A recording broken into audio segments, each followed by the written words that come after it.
Hello everyone. इससे previous वाले video में हम लोग कर्वेचर से रिलेटेड कोई क्वेश्चंस कर रहे थे, है ना। उन्हीं क्वेश्चन को भी हम लोग वापस कंटिन्यू करेंगे। कर्वेचर टॉपिक चल रहा था, ये तुम्हारे यूनिट फर्स्ट का ही सब टॉपिक है, ठीक है। तो तुम्हारा क्वेश्चन है, eight any point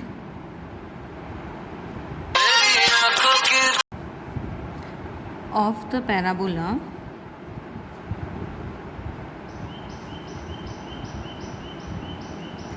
y square equal to 4ax, prove that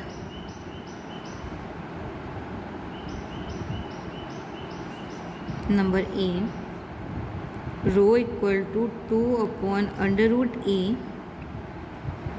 x plus a की power 3/2 equal to 2sp 3/2 under root a, ठीक है। यानी हमें क्या है, P कोई पॉइंट गिवन है पैराबोला पे। पैराबोला की हमारी इक्वेशन है y square equal to 4ax, ठीक है। हमें प्रूव करना है दैट रो हमारा क्या होता है, रेडियस ऑफ कर्वेचर होगा। तो रेडियस ऑफ कर्वेचर मेरा क्या हो जाएगा, 2 upon under root a x plus a की power 3/2 which is equal to 2sp to the power 3/2 upon under root a, ठीक है। जहाँ पर s मेरा क्या है, फोकस है, वेयर एस इज फोकस। देखो पैराबोला के बारे में हम लोगों ने फर्स्ट ईयर में बहुत डिटेल में पढ़ा था कि पैराबोला का हमारा फोकस क्या होते हैं, उसके लैटिस रेक्टम क्या होते हैं, उसके कोऑर्डिनेट्स क्या होते हैं एक्स वाई के। तो वही सारे कॉन्सेप्ट इस वाले क्वेश्चन में हम लोग यूज़ करेंगे, ठीक है। तो ये सारे कॉन्सेप्ट जो है तुम लोग फर्स्ट ईयर में पढ़ चुके हो, तो वहाँ से एक बार वापस रिवाइज कर लेना, ठीक है। सेकेंड पार्ट हमें इसमें प्रूव करना है that rho 1 to the power -2/3 plus rho 2 to the power -2/3 equal to 2a to the power -2/3 equal to l to the power -2/3। Clear है यहाँ तक। जहाँ पे जो रो 1 और रो 2 है वो मेरा क्या है, radius of curvature, where rho 1 and rho 2 are the radius of curvature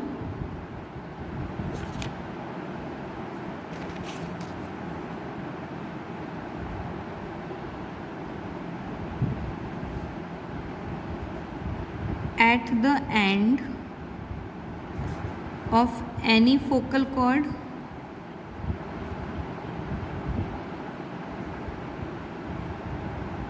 and L मेरा क्या है, लेंथ ऑफ लेटिस रेक्टम, है ना। And L is the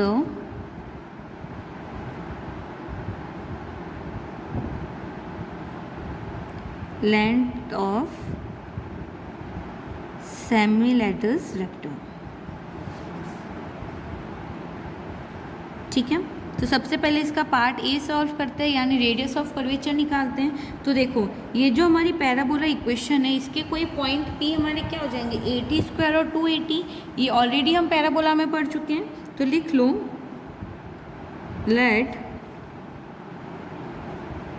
any point P of the parabola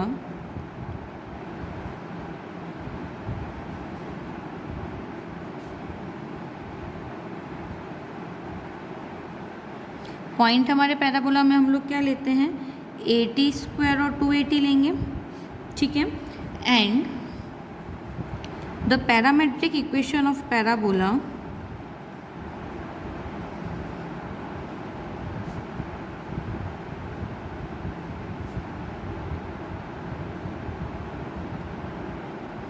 B, parametric equation parabola की मेरी क्या हो जाएगी, x equal to 80 square and y equal to 280। यहाँ तक तो क्लियर है।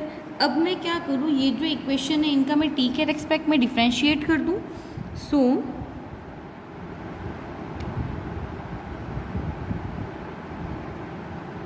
डिफ्रेंशिएट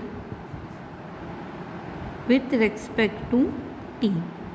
तो इसका जब मैं t के रेस्पेक्ट में डिफ्रेंशिएट करूँगी तो ये देखो मेरा क्या हो जाएगा, x डैश, यानी सिंगल टाइम डिफ्रेंशिएशन हो जाएगा तुम्हारा 280 और इसी का अगर तुम डबल टाइम डिफ्रेंशिएशन करोगे तो ये तुम्हारा हो जाएगा 2a। क्लियर है। अब y वाली इक्वेशन को भी सिमिलरली t के रेस्पेक्ट में डिफ्रेंशिएट कर दूँ तो ये मेरा हो जाएगा y dash equal to 2a और y double dash equal to तुम्हारा आ जाएगा 0, क्योंकि a मेरा एक कांस्टेंट टर्म हो गया। यहाँ तक क्लियर है। अब देखो हमें क्या पता है, रो निकालने का फॉर्मूला पता है तुम लोगों को, यानी रेडियस ऑफ कर्वेचर निकालने का। तो सीधा लिख दो by formula rho equal to तुम्हारा क्या हो जाता है एक्स डैश का स्क्वायर। पैरामेट्रिक इक्वेशन के लिए रो वाला फॉर्मूला लगा रही हूँ मैं, है ना। तो ये मेरा हो जाएगा x dash square plus y dash square to whole power 3/2 upon x dash y double dash minus y dash x double dash. यही मेरा फॉर्मूला होता है of finding radius of curvature of a parametric equation. तो इसमें देखो मेरे पास x dash y dash x double dash और वाई डबल डैश चारों ही वैल्यू हैं, तो वो वैल्यू मैं इस फॉर्मूले में पुटअप कर लूँ तो ये मेरा हो जाएगा, देखो एक्स डैश की वैल्यू क्या है मेरे पास 280, यानी 280 का स्क्वायर प्लस वाई डैश का वैल्यू क्या है 2a, यानी 2a का square to whole power 3/2 upon x dash की वैल्यू तुम्हारे पास क्या है 280 इंटू 0, क्योंकि वाई डबल डैश की वैल्यू मेरे पास क्या है 0 माइनस 2a और 2a, यानी रो तुम्हारे पास आ जाएगा, देखो 2a कॉमन निकाल लो तो क्या बचेगा तुम्हारे पास, देखो 2a स्क्वायर कॉमन निकलेगा, बचेगा t square plus 1 to whole power 3/2 upon minus 2 2 जा 4 a इंटू a स्क्वायर। अब देखो 2a स्क्वायर की पावर 3/2 कॉमन निकालेंगे तो क्या बचेगा तुम्हारे पास 2a की पावर 3, ठीक है। और ये तुम्हारे पास बचेगा t square minus 1 to the power 3/2 upon minus 4a। अब देखो ये तुम डिवाइड दे दो इससे तो ये तुम्हारा क्या हो जाएगा 2 टू द पावर 8, सॉरी 2 की पावर 3 तुम्हारा क्या हो जाएगा 8a cube t square minus 1 to the power 3/2 upon minus 4a square. 4 से ये कट जाएगा 2a और a स्क्वायर से a स्क्वायर कटेगा, क्या बचेगा सिर्फ a, यानी रो की वैल्यू मेरे पास आ जाएगी 2a t square minus 1 to the power 3/2। Clear है यहाँ तक। अब देखो हम क्या करें, अंडर रूट ए का मल्टीप्लाई अंडर रूट ए का डिवाइड दे दें तो ये मेरा हो जाएगा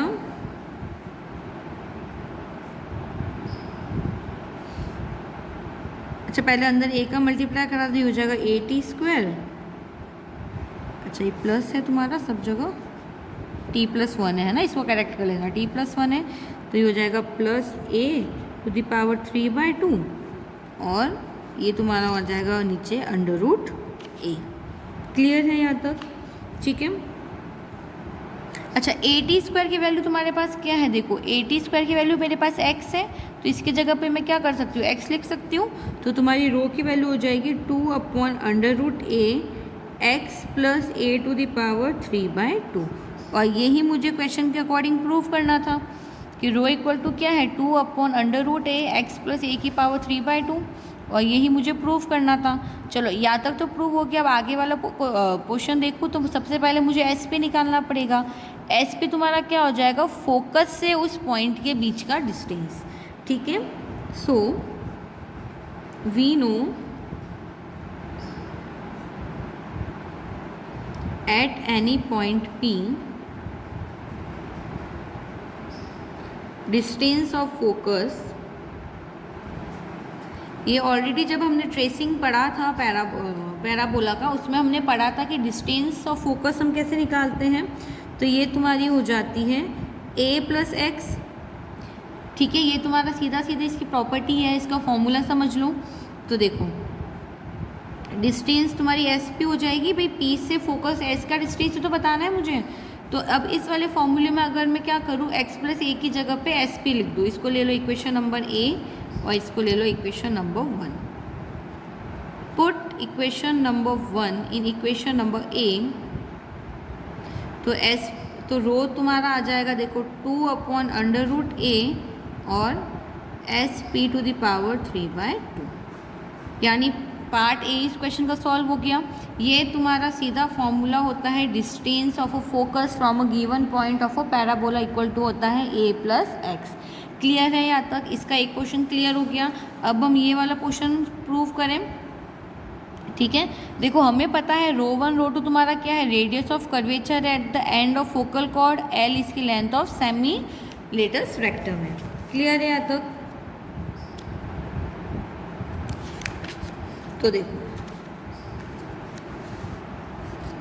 ये जो हमने यहाँ तक क्वेश्चन किया था ना, इधर से देखना कंटिन्यू है ना, इसको एक बार बॉक्स बना लो। एक चीज़ हमें ध्यान रखनी है, बहुत इंपॉर्टेंट, इसका पॉइंट समझ लो, बहुत इंपॉर्टेंट इसका एक डेरिवेशन है, जो डेरिवेशन तुम्हारे कोर्स में नहीं है लेकिन उसका जो रिजल्ट है वो हमें ध्यान में रखना है। क्या कि किसी भी ज्यामिति के लिए कि अगर जो हमारा पैराबोला है, ठीक है, उसके जो तुम्हारे कॉर्ड्स होते हैं, उसके जो एंड्स है ना, पैरामेट्रिक इक्वेशन की बात करूँ, यानी जो T1 T2 है, T1 T2 इक्वल टू -1 होगा। ठीक है, यानी अगर कोई भी तुम्हारा पैराबोला गिवन है और उसके मुझे क्या गिवन है, radius of curvature at the end of focal chords, तो जो तुम्हारा T1 T2 है यानी जो फोकल कॉर्ड्स है मेरी, उनका जो प्रोडक्ट होता है वो तुम्हारा क्या रहता है, -1, यानी T1 T2 तुम्हारा -1 होता है फॉर अ गिवन पैराबोला। ये चीज़ हमें ध्यान रखनी है। इसका पूरा प्रूफ तुम्हारे कोर्स में नहीं है, सिर्फ इतना से स्टेटमेंट तुम्हारे कोर्स में है। ठीक है, तो ये चीज़ एक बार ध्यान रख कर लेना, कहीं पे साइड में उसको हाईलाइट करके नोट कर लेना। ठीक है, तो हम क्वेश्चन करते हैं, पार्ट बी वाला सॉल्व करेंगे।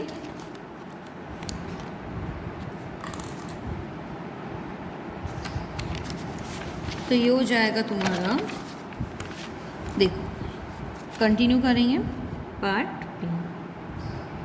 From part A we know, देखो हमें क्या पता है, रो इक्वल टू क्या होता है तुम्हारा 2a t² + 1⁻³ यही होता है तुम्हारा 2a t² + 1⁻³।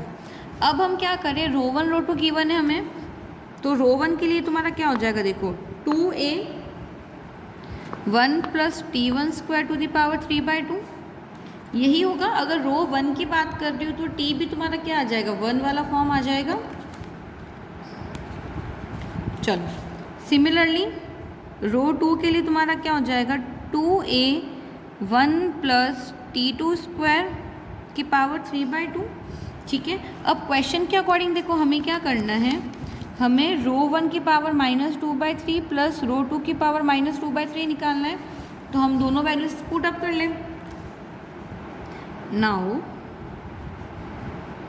ρ1 to the power -2/3 plus ρ2 to the power -2/3। ठीक है, तो इसकी वैल्यू देखो क्या हो जाएगी, 2a 1 + t1² की पावर 3/2 की पावर -2/3 प्लस 2a1 + t2² की पावर 3/2 की पावर -2/3। यानी ये मेरे पास देखो क्या बचेगा, 2a की पावर -2/3 कॉमन निकाल लूँ भाई, 2a इस पावर के साथ बाहर निकलेगा ना, तो ये तुम्हारा हो जाएगा 2a to the power -2/3 compact form, sorry इसको एक्सपेंडेड फॉर्म में लिखते हैं। ये हो जाएगा 1 + t1², देखो पावर 3/2 की पावर -2/3 यानी तुम्हारी पावर क्या बचेगी, -1। इधर भी सेम कर लो, तो ये बचेगा तुम्हारे पास 1 + t2² की पावर -1। अब इन दोनों में से मैं क्या करूँ, 2a की पावर -2/3 कॉमन निकाल लूँ, तो मेरे पास क्या बचेगा, सिर्फ 1 + t1² inverse plus 1 + t2² inverse. ये हो जाएगा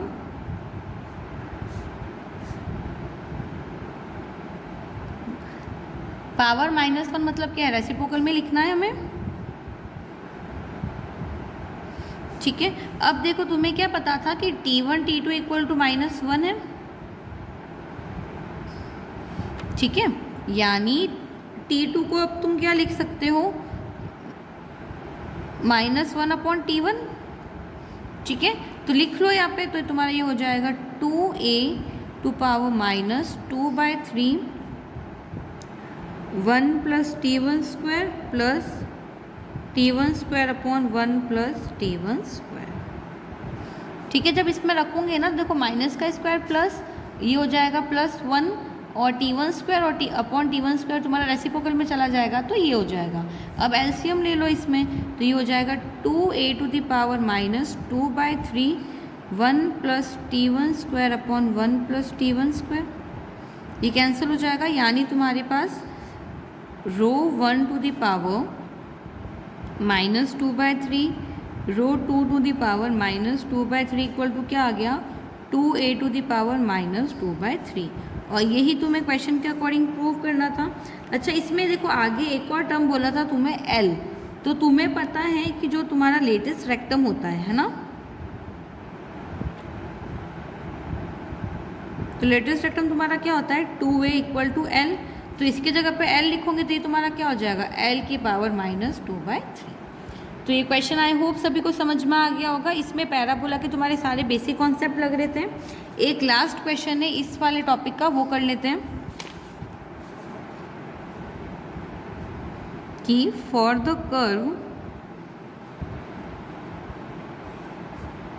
S = AE की पावर x/a प्रूव दैट जो तुम्हारा A रो है वो किसके इक्वल है, S √S² - a²। ठीक है, तो सबसे पहले जो हमें कर्व गिवन है इसको ले लो equation number 1। Given S = AE to the power x/a। ठीक है, इसका कर लो differentiation with respect to S के रेस्पेक्ट में इस इक्वेशन का डिफ्रेंशिएशन कर लूँ तो ये मेरा हो जाएगा 1, ये हो जाएगा AE to the power x/a और 1/a dx/ds। यहाँ से क्या करो, अच्छा ये देखो, ये तुम्हारी किसकी वैल्यू बन रही है, वापस S की वैल्यू बन रही है। ठीक है, तो इसको क्या लिख लोगे S, तो ये हो गया S/a dx/ds। तो यहाँ से क्या कर सकते हो, अच्छा देखो एक चीज़ हमें ऑलरेडी पता है दैट dx/ds तुम्हारा क्या होता है, cos phi होता है। इसको क्या लिख सकते हो, cos phi लिख सकते हो। यानी यहाँ से तुम्हें क्या मिल गया, S = a और cos phi यहाँ पे ना क्या जाएगा, रेसिप्रोकल में जाएगा, यानी क्या बन जाएगा तुम्हारा sec phi। यहाँ तक चीज़ क्लियर है। अब इसका मैं क्या करूँ, फाई के रेस्पेक्ट में डिफ्रेंशिएट कर दूँ, differentiate with respect to phi, तो ये हो जाएगा ds/d = a sec phi और sec phi का डिफ्रेंशिएशन हो जाएगा तुम्हारा tan phi। इसको ले लो इक्वेशन नंबर 1। क्लियर है यहाँ तक, यानी जो गिवन कर्व था उसका मैंने S के रेस्पेक्ट में डिफ्रेंशिएट किया तो S = a sec phi मिल गया। इसका वापस डिफ्रेंशिएशन करूँगी फाई के रेस्पेक्ट में, तो मुझे क्या मिल जाएगा ds/d phi। अच्छा देखो, अब हमें पता है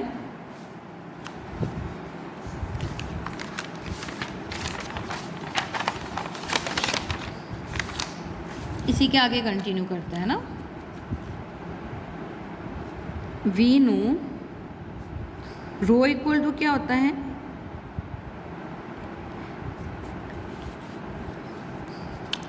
ये जो वैल्यू है तुम्हारी रो की ही वैल्यू है, रो ही होता है ds/d phi। तो ये हो जाएगा rho equal to a sec phi और tan phi को क्या लिख सकते हो, √sec² phi - 1 लिख सकते हो। tan² थीटा को हम क्या लिखते हैं, √sec² थीटा - 1 ही तो लिखते हैं। तो ये हो गया तुम्हारा रो इक्वल टू, अच्छा देखो अभी हमने निकाला था S = a sec phi है, तो a sec phi को तुम क्या लिख सकते हो, S लिख सकते हो √। यहाँ से sec phi की वैल्यू निकाल लो, तो देखो sec phi तुम्हारा क्या हो जाएगा S/a, तो रख लो S² / a² - 1, row equal to क्या हो गया S √S² - a² / a²। ठीक है, यही बचेगा तुम्हारे पास। अब हम क्या करें, देखो 1/a² अंडर रूट से बाहर निकालोगे तो ये तुम्हारे पास क्या बचेगा, s/a under root s² minus a²। Cross multiply करा लो तो रो क्या हो जाएगा, s under root s² minus a²। और यही हमें क्वेश्चन के अकॉर्डिंग प्रूव करना था। क्लियर है यहाँ तक? देखो यही तो हमें प्रूव करना था, that a equal to s under root s² minus a²। ये इसका पूरा कंप्लीट सोल्यूशन। क्लियर है यहाँ तक? सो आई होप ये वाले क्वेश्चन सभी को अच्छे से समझ में आ गए होंगे। इसके नेक्स्ट वीडियो में मैं तुम्हें रेडियस ऑफ कर्वेचर बताऊंगी for a polar curve. Okay, thank you so much.